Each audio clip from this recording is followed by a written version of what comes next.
Hey guys, want to do a video today and get it out to you before the live. We have a live tonight, 7 p.m. I want to invite you guys that can make it to come and join us. We're going to talk about some shape shifting and a video I'm working on. So I invite y'all to meet us tonight for a very good discussion. I think it's going to be one of our better ones. Let's see.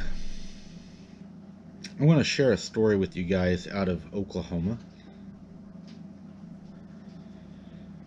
It happened on 12/3/2016. The location is western Oklahoma. It's on a highway. They wanted to leave that anonymous. Moon was a waxing crescent.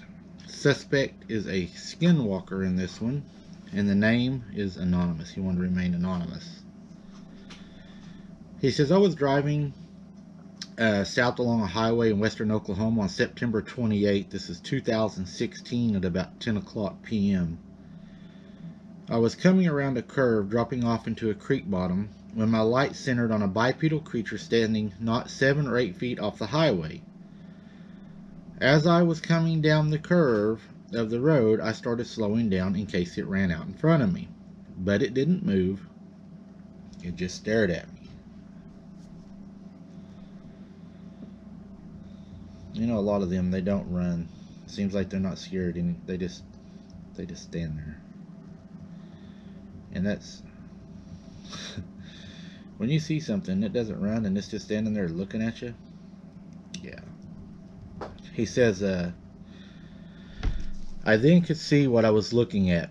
In complete disbelief, I was reaching to turn on my light bar to have more light, but I just froze for a second, not believing what I'm seeing.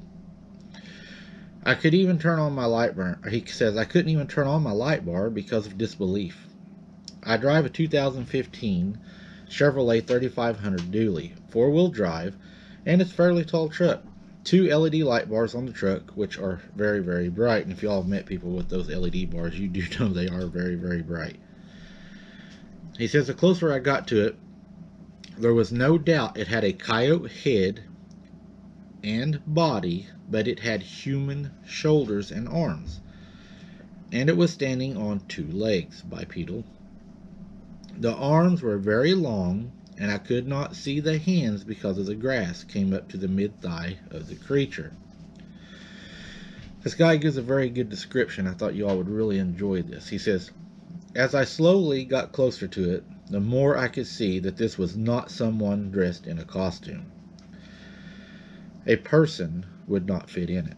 The body was too skinny, and the arms were too thin and too long. They looked out of proportion to the body. I thought, oh my gosh, this is a skinwalker. This guy is Native American, so he's familiar with it, and where he's from, there is a lot of Native American history there and people. So one of the reasons I picked this story is because it's matching the Girl Scout murders I'm working on now. It has a lot of Native American history, culture, and I just thought they kind of fit. He says, it didn't have much of a neck, and the ears were little pointier than most coyotes and just a little bit of a tan coloring. The fur on one side of the face came more to a side point than pointing downward, like they do on most coyotes. The body was almost all silver to white, which made it almost illuminate under my pickup lights. The shoulders were fairly wide, with rounded tops, and a chromium clavicle joint, which I have been told that is a trait of the Cheyenne people, or Cheyenne people. The eyes were sinister, looking with dark lines on the side and downward from the eyes. I immediately sped up. I have lights on the back of my pickup, so I turned them on just to make sure this thing did not jump onto my trailer. For the next 2 days, I was in complete denial of what I had seen. I could not sleep. I kept seeing this thing standing in my dreams. I kept telling myself that something fell off of someone's truck, or it was just part of a dead tree. Just something, anything other than what I'd actually seen. These things really mess with people when they see stuff like this. And what he's trying to do is he's trying to justify what he's seen. That happens a lot, but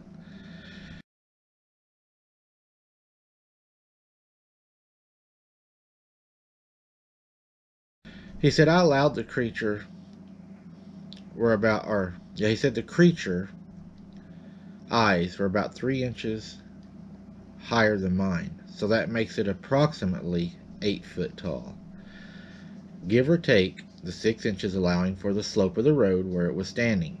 The final tally is anywhere from 7 foot 6 inches to 8 foot 6 inches tall. An interesting fact about this area: there's a creek there that's named after a certain Indian type that is known for a battle that actually wiped out a whole entire Indian village. There are now weird noises at this gentleman's home. He is being stalked by this creature at this time and is asking for prayers for it just to leave him alone. He doesn't want anything to do with it. He doesn't want to study it. He doesn't want to see it, capture it, film it, take pictures.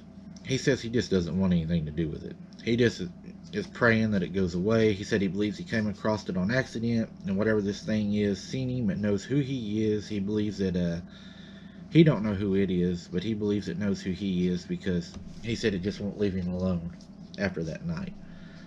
And he's really messed up about it. I mean, he saw it standing on the side of the road just staring at him, and he said it was something he'll never forget. I mean, you got a picture, you're driving on an old dark road one night, and all of a sudden you see something like that, and you're out there by yourself. You don't know if it's going to jump on your trailer, come through the back window of your truck, or right on top to your house, and when you get out, it could be really bad. I mean, these things are sinister. I mean, they do bad things. We've seen things that we've believed to be murders by them. So we've seen things that we believe to be people stalked by them. We've seen things where we believe that people have just been totally shredded by them. LBL. What are these things? I used to didn't believe in shape-shifting. I felt that it was impossible, couldn't happen, scientifically impossible. But working on the murders of the Girl Scouts here in Oklahoma, and reading and really investigating deep, there'll be a part 2 coming out. It's going to be really deep.